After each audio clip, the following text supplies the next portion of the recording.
Hi there, I'm Ken Reed, Sportsnet anchor, collector, and author of Hockey Card Stories. The 2015-16 NHL season has an added amount of hype surrounding it, and it's pretty clear why. Fans are enjoying great hockey and watching future stars like Connor McDavid and Jack Eichel start their NHL journey, while another industry and its fans are getting equally as excited.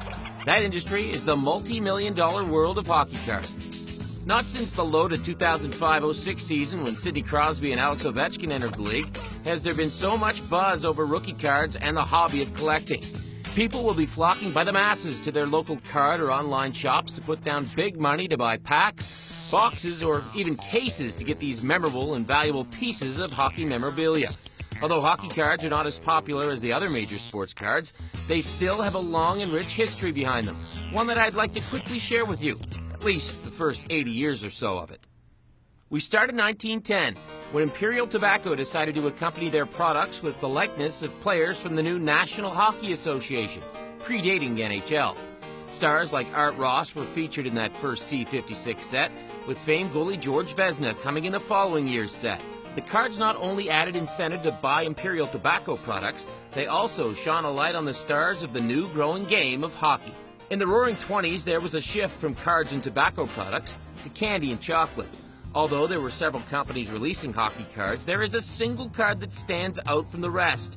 The Bert Corbeau 1923 V145-1 from William Patterson is one of the most sought after for its rarity, partly caused by the fact that the chocolate company purposely printed fewer of them to ensure that kids wouldn't be able to follow through with the redemption promo they offered. Due to world events, the 30s and 40s saw fewer cards being released, but thanks to cards being available in 1-cent packs of gum from O-Pee-Chee, as opposed to 5-cent chocolate or candy bars, collecting didn't go away.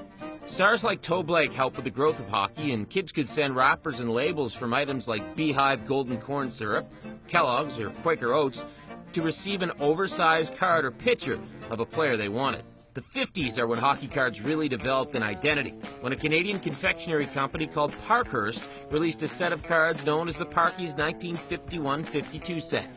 Given the lack of production in the previous years, the set featured many players' first ever cards. Maurice Richard, Gordie Howe, Elmer Locke, and many more have their rookie cards here.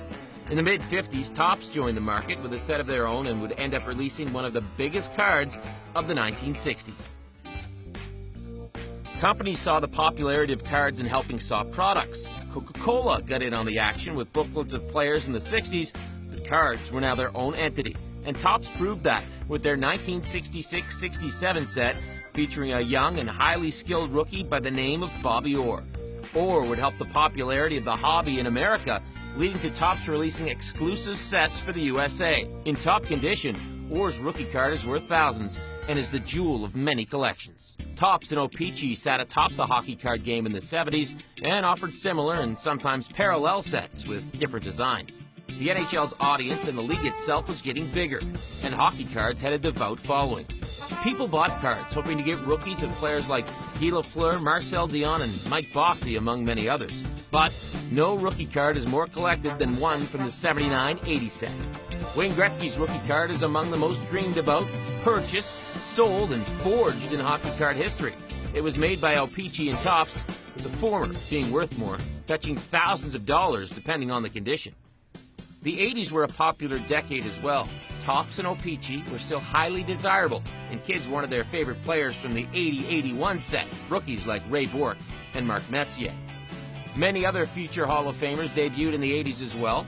Paul Coffey, Steve Yzerman, Mario Lemieux, and Patrick Waugh as the decade went on. Then came the late 80s and early 90s, where the game of hockey grew to immense popularity, and so did hockey card collecting.